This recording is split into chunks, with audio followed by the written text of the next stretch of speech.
आज इस वीडियो में मैं आप सभी के लिए बहुत ही महत्वपूर्ण जानकारी लेकर आई हूँ। साल 2024 में जो पुत्रिका का व्रत, जैसे कि आप सभी को पता है, 24 सितंबर नहाई खाई से शुरू हो रहा है। 25 सितंबर को उपवास है। जिस दिन पूजा करना है वह 26 सितंबर को पारण है। तो ऐसे में कन्फ्यूज़न क्रिएट हो गया है कि अगले पंचांग में अलग थोड़ा थोड़ा हो जाता है, फेर बदल टाइम टेबल से। तो इस वजह से लोग बहुत ज़्यादा कन्फ्यूज़ हो गया है कि अष्टमी तिथि जो है वो तारीख 24 को ही लग जाएगी और 25 तारीख जिस दिन व्रत है उस दिन दोपहर में ही अष्टमी तिथि समाप्त हो जाएगी। तो ऐसे में लोगों का कहना है कि कब से कब क्यों ये जो व्रत है अष्टमी तिथि में रखा जाता है, नौवीं में इसका पारण हो जाता है, तो इसलिए लोग बहुत कन्फ्यूज़न है। आज इस वीडियो में मैं आप सभी को सारे कन्फ्यूज़न दूर कर दूंगी और जो डाउट है वो सब क्लियर हो जाएगा। इस वीडियो को फुल वॉच करिए, स्किप कर करके देखिएगा तो आपको आधी अधूरी जानकारी मिलेगी, फिर आप यहाँ वहाँ देखते चले जाइएगा। इसलिए पूरे अच्छे से वीडियो को देखिए तो आपको सारा डाउट क्लियर हो जाएगा, सारी जानकारी आपको अच्छे से मिल जाएगी। तो देखिए, जो व्रत हिंदू धर्म में जीव पुत्रिका का व्रत है वो काफ़ी ज़्यादा महत्व है और यह व्रत अपने संतान के लिए किया जाता है। तो संतान को लेकर महिलाएं जो है वो भी माताएं और वो बहुत ज़्यादा डरी सहमी ही रहती हैं कि उसने कोई व्रत में भूल चूक ना हो जाए, इसके लिए उन्हें परिणाम उनके ऊपर मतलब अपने बच्चों या फिर अपने ऊपर आए। तो इसलिए उससे अच्छे से सारी माताएं जो है अपनी जानकारी लेने के लिए यहाँ प्रयास करती हैं। 10 तारीख की जगह 10 तरह की बात होती है, 10 जगह दिमाग घूमता है और आदमी कंफ्यूज हो जाता है 10 लोगों के बातों में। तो देखिए, कंफ्यूज होने की ज़रूरत नहीं है। मैं आपको सीधे सिंपल लैंग्वेज में समझाती हूँ कि जो यह व्रत है यह अश्वनी माह के कृष्ण पक्ष की अष्टमी तिथि को रखा जाता है। समझ रहे हैं ना, अष्टमी तिथि को रखा जाता है, यह विधि विधान से पूजा किया जाता है। तो अष्टमी तिथि जो आपका शुरू किस दिन हो रहा है, देखिए पहले हम यह जान लीजिए। 24 सितंबर 2024 में दिन मंगलवार को नहाई खाई शुरू हो गया। अगले दिन 25 सितंबर, उस दिन निराजल उपवास रखना है और व्रत रखना है और जमवद वाहन की पूजा करना है, जो भी बुधवार को पड़ रहा है। उसके बाद व्रत का पारण 26 सितंबर जो कि गुरुवार को पड़ रहा है। तो यह क्लियर हो गया। अब इससे अष्टमी तिथि, नवमी तिथि, सप्तमी तिथि का हो गया, वो कैसे और कब कब करना है।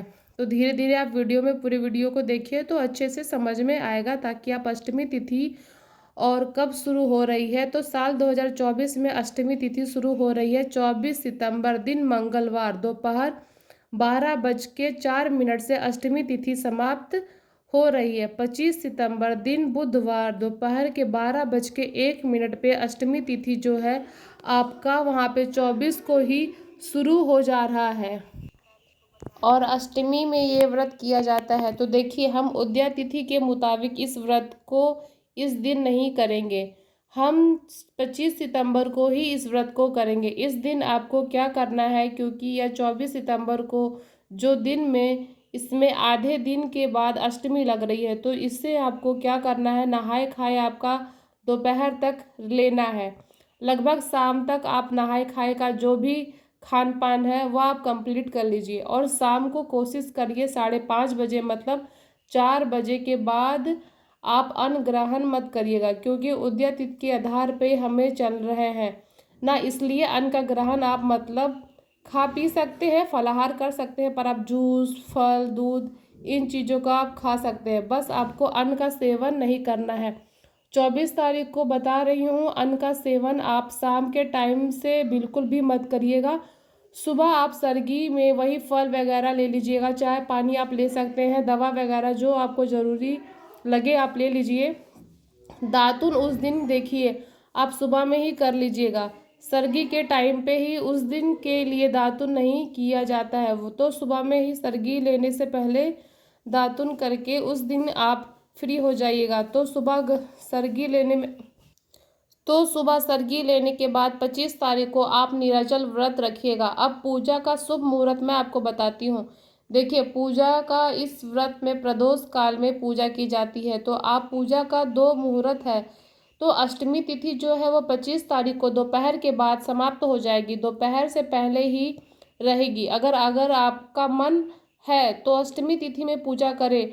अगर आप सुबह में ही पूजा का मुहूर्त है, इस मुहूर्त में आप पूजा कर लीजिएगा। तो अगर आपके उदय तिथि के मुताबिक पूजा करना चाहते हैं, क्योंकि उदय तिथि के हिसाब से उस दिन आप पूजा पाठ कर सकते हैं, मतलब 25 सितंबर की बात कर रही हूँ। शिव पुत्रिका व्रत पूजा पाठ आप पूरे दिन कर सकते हैं। मुहूर्त अब बता देती हूँ मैं आपको कब कब करना है। तो देखिए, सुबह 25 सितंबर को सुबह में 6:10 से लेकर 9:01 तक शुभ मुहूर्त रहेगा 25 तारीख को। इस मुहूर्त में आप पूजा कर सकते हैं। इसके बाद शाम में पूजा का शुभ मुहूर्त जो है 6:14 से लेकर 7:27 तक शाम को पूजा करने का शुभ मुहूर्त है। 6:14 से लेकर 7:26 तक पूजा करने का शाम में शुभ मुहूर्त है। दोबारा आपको बता दिया गया है, ठीक है। इस प्रकार से पूजा का मुहूर्त आप जान लें। अब पारण किस दिन करना है, तो देखिए, ज्योतिया का पारण साल 2024 में 26 सितंबर दिन गुरुवार को ही करना है। और यह जो ज्योतिया का पारण किया जाता है वो नौमी तिथि में किया जाता है। नौमी तिथि आपका 26 सितंबर को सुबह में रहेगा, मतलब दोपहर तक रहेगा, इसलिए आप पारण कर सकते हैं। पारण का जो समय होगा वह सुबह में 6 बजे के बाद से 8 बजे से पहले आप कर लीजिएगा। पारण मतलब सुबह में आपको क्या करना है कि आप सुबह उठ के प्रातःकाल स्नान वगैरह करके अपने घर में पूजा पाठ कर लीजिएगा। जीव मुहूर्त का जो माला है वो अपने गले में जब धारण कर लीजिएगा, अपनी चौकी पे छुआ के पूजा कर लीजिएगा। पूजा करने के बाद अपना दान वगैरह जो भी सीधा बारी है वो दे लीजिएगा। उसके बाद उदय तिथि की विधि से आपकी पारण का समय हो जाएगा, तो आपको पारण कर लीजिएगा।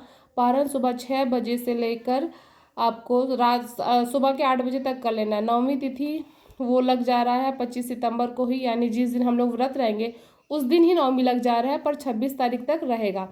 नौमी तिथि लगने के बाद उदय तिथि के हिसाब से उस दिन पारण नहीं कर सकते। लेकिन यहाँ एक चीज़ बता दूँ, क्योंकि ये व्रत जो है वो 24 घंटे का होता है। जो महिलाएं गर्भवती हैं, जिन्हें व्रत रख लिया है, या गर्भावस्था में कोई भी व्रत करना चाहती है तो ऐसे शास्त्रों में लिखा हुआ है। लेकिन अगर कोई महिला जिससे पता नहीं है तो मैं बता दूँ, मतलब जो महिला गर्भवती है, स्वास्थ्य की प्रॉब्लम है, या जिनका उम्र ज़्यादा है, वो